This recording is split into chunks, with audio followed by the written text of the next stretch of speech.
Hey, how's it going, guys? My name is MrSonicManu, and welcome back to Sounds Over Love. I know it's been a while since I've done an episode of this, but I've been really busy with other games and other things. So finally, I'm able to come back. I'm not as busy as I was before. So last time, if you guys don't remember, do a quick recap.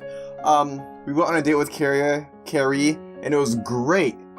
But she wasn't at school the next day, which is odd.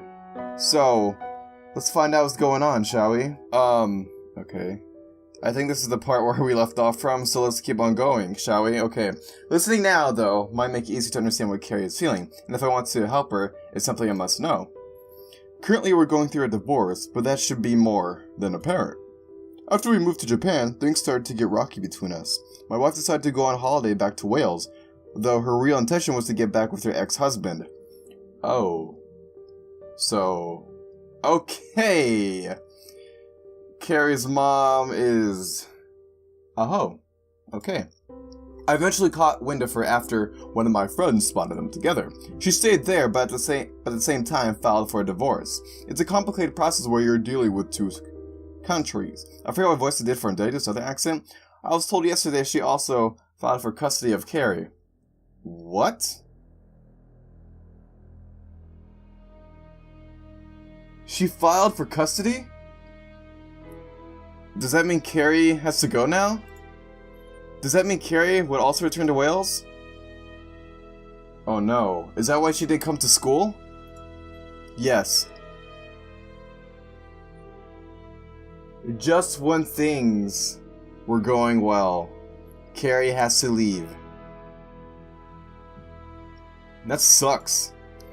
She's been upset since she doesn't want to leave. I think she has too much here that she will lose if she went back. It's not just me who she'd be away from. The reality is too hard to comprehend. A sheepish girl faced with another challenge in her life.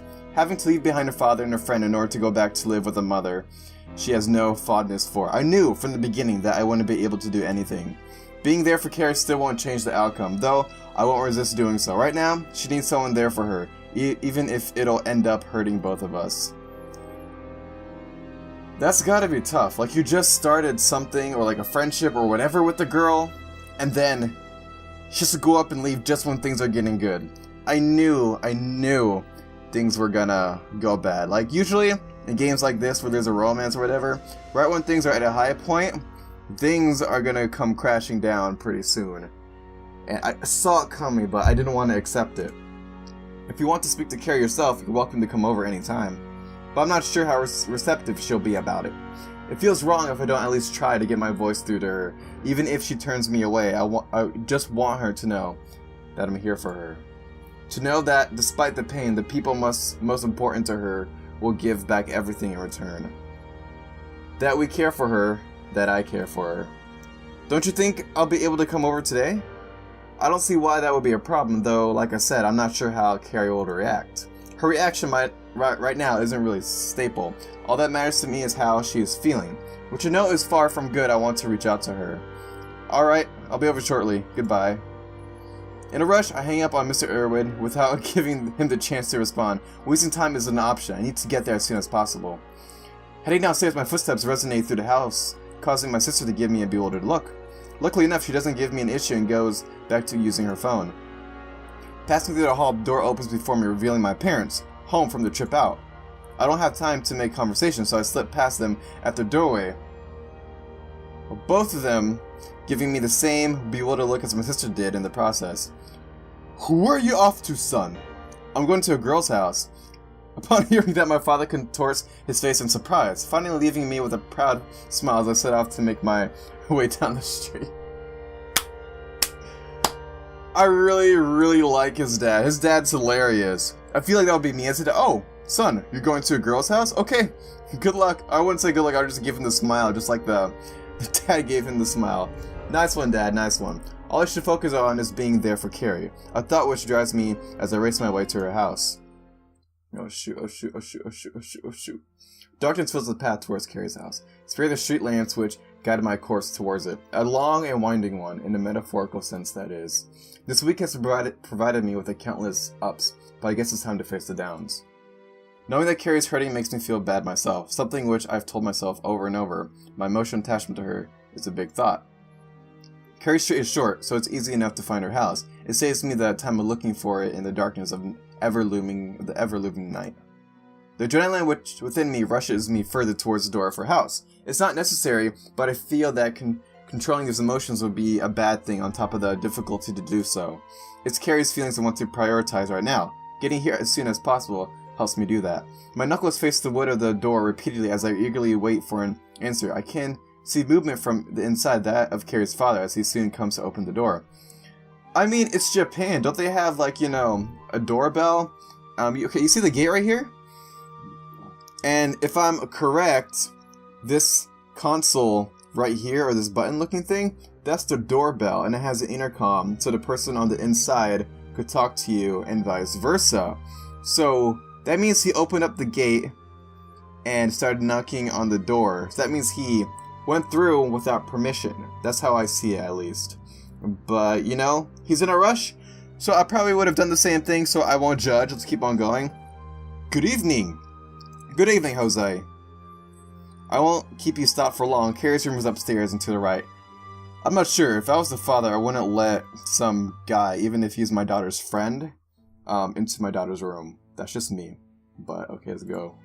Keeping things brief, Mr. Irwood gives me the direction to Ceri's room, despite me already knowing them. I don't know how well it would sit with him if I told him that I've already been up there, so I just thank him anyway. Thank you. Sparing no time, I rush up the stairs as carefully as I can. Wearing socks and try to race up there would be really regrettable if I were to slip. Though being too cautious also seems like a bad idea as well. The only thing I should be caring about is Ceri. Following the same path I took only days ago, Ceri's bedroom door stands before me, the gateway to a lonely, downcast girl. Knowing on it gently, my heart continues to pound in my chest as I wait for a response. Nothing. Out of instinct, I grasp the doorknob, but despite my best effort, it won't budge. She must have locked it. Oh boy. I kind of expected it, but it doesn't change the fact that she's locked herself away from the outside world, even her own father. Slow movements raise my arm once again as I realize what I have to do. For all Ceri's concerned, it could be her father knocking on the door. Hopefully hearing me as well can show her how concerned we both are. As I tap against the door once more, I make my call out to her. Ceri! It's me! Oh, a response. A small, yet welcome one. What are you doing here? I'm here to see if you're okay, woman. Why not? Okay, you know, whatever. Let's keep on going. I won't get mad. Her voice is filled with nervousness. Over the time that we've spent together, I've noticed that she found it easier to speak to me as each day went on. Now, though, she sounds just as she did when I first met her. Hold on, I got a text. I'll be back real quick. Okay, now though, she sounds just as she did when I first met her. I already read that. Keep on going. I came to talk to you. I want you to come to school tomorrow, Ceri. I abruptly managed to stop myself from adding, I've missed you, even though it's the absolute truth. Spending time with her was different, even though that's all I knew before. Why didn't you just say you missed her? Why do you keep on beating around the bush, man? Come on, just tell her how you feel. Just tell her how you felt, knowing that she was away from school. Jeez. I know you're not feeling good, but knowing you're like this, it makes me sad. I told you we're friends, right? I want to support you. Friends. Oh, man. Sorry, I know. You're important to me. You don't have to apologize. I just wanted to be there for you. I'm not sure if I'll feel like going. I don't blame her. After what happened before, we met her and like what's happening to her now, I'm not sure if I would have want to go either if I was in her shoes. So I don't really blame her. And as the guy, I shouldn't try to force her to go. It's complicated. Only a thin piece of wood separates us as we both stand in silence. A wall between us, between our feelings. I'm not sure what I should do. I'll be waiting for you tomorrow, Ceri, where we normally meet. It's like you're pressuring her to go, dude. Give her time. Jeez. Good night, Ceri. On a whim, I turn myself away from her. It's a painful thing to do. But actions speak louder than words. Trying to break into her room wouldn't have done either of us any good, but telling her I'll wait no matter what might let her hear my feelings in a different way. I'm not sure if she responded, though she doesn't come out after me. It's an odd thing for me to be so familiarized with her house after only knowing her for a week, but that thought doesn't stick with me on the trip downstairs. So, how did it go? Her father stands in the hallway, showing that he was waiting for me the entire time. I don't know, we'll just have to see. They are plain and simple words, yet they hurt me so much. Having this uncertainty between us all makes me feel more bitter than anything. It's okay, Ceri's usually quite stubborn. Would you be staying for dinner? I know a meal with a 37-year-old Welsh guy isn't exactly on everyone's bucket list, but it would be impolite for me not to offer. Thank you, but my parents had brought back something for the family just as I was leaving. I'm sure I'll be quite a ruckus when I get back. Alright, I hope you enjoy your evening, Jose. Thank you for speaking to her. Ooh, it's okay. It was something I wanted to do. I'll be off then. Goodbye. Ceri's father sees me off with a wave as I walk out of the Irwood household. Thinking about it now, his words don't make much sense to me. Excuse me. Why doesn't his words make much sense to you? Describing Ceri as stubborn is definitely a contrast to what I know her as. In fact, I would describe her as pretty compliant. I guess things are different when you're a parent. Maybe it's just how Ceri acts towards me. At least, I hope it is. I hope we see her tomorrow.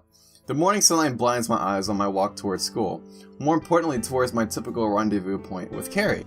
Oh boy. As I get closer and closer, I dote upon what Ceri means to me. My relationship with her, it's a strange thing to think about, but as time goes on, things will start to make more sense to me. As the usual corner of the street enters my vision, the shy, braided girl isn't there. It would be wrong to say I didn't expect this, but part of me looked forward to seeing her adorable aura shimmer in the sunlight. Looking at my watch, it's still a bit early. Even if it was late, I would still wait for her. Being late to school doesn't concern me now. Cars pass by me one after another as the neighborhood starts to get into motion. Everyone on their way to work or to drop the kids off to school. My mom texted me, hold on. Alright, I'm back. Sorry about that. Let's get into it, shall we? It's the usual sort of thing for a weekday. Having mine be different yesterday really showed me how much I enjoyed the mornings before. Going to school to be able to see her. Every day of my life before had been absent of her, but meeting her really showed me how much of a wonderful person she really is. It's a shame it took a while for her to be able to show it to someone. The clock continues to circle around and around my watch, similar to the thoughts in my mind, constantly moving but never really going anywhere. That's very poetic. 7:35 soon passes without any sign of Ceri. When agreeing to meet with her, I would have probably embraced the experience of walking down the road around this time to see her waiting for me with a mild smile on her face. One of which I can only assume would quickly turn into a fluster as she would spot me approaching. None of that has happened though, or will happen. I can't imagine Ceri being that happy to see me. Anxiety grows within me, flowering from one of the most painful places for it to embed its thorns in my heart. It's been 5 minutes now since the usual time we agreed to meet. Not particularly late by any standard, that is, any standard other than Ceri's. Every time we agreed to meet somewhere, despite only happening on a few occasions, Ceri was always early or on time, more so the prior. Maybe my words didn't reach her after all. Glancing up from my watch one last time within my vision, I see a figure. Despite the morning sunlight hindering my view, it's clear to me that a girl is walking down the street towards me. What? As she approaches, I can make out her hair, neatly braided, swaying in the light autumn breeze. Her attire, all too familiar to me, consists of a tan sweater, which embellishes her figure. The harp insignia on her chest is quickly covered by her arms as she adjusts the red ribbon beneath her neck, blushing slightly as she looks towards me. It's Ceri. Hey! I knew she'll come.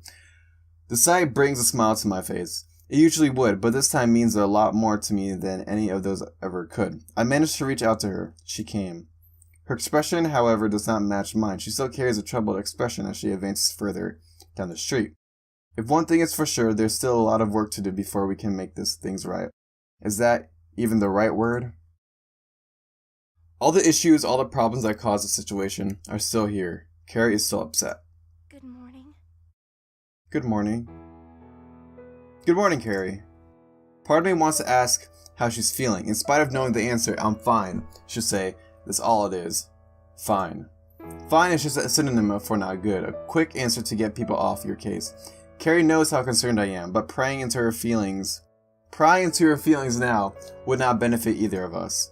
Today I want her to feel normal, to experience a day of school like we usually would. Upsetting her by getting into the subject of her parents would just make my efforts all for naught. Instead, I opt to just usher her along with me to begin our day of school. I think we should get going. We're going to be late otherwise. Okay. She's blushing again. I expect her to apologize for being late, but it doesn't really matter to me. Ceri and I begin our slow walk to school despite having the clock working against us, but we're not in any rush. Wow. Okay. So, I'm going to end the episode right here. It's been great coming back, and I really hope Ceri is doing okay with what's happening with her family and all.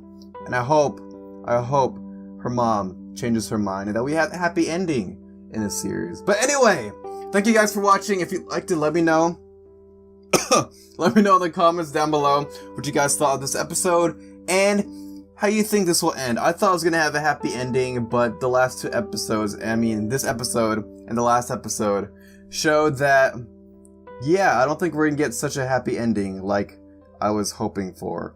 But hopefully, there's another twist. It flips it on its back and we get a happy ending. But if you haven't already, make sure you hit that bell icon down below.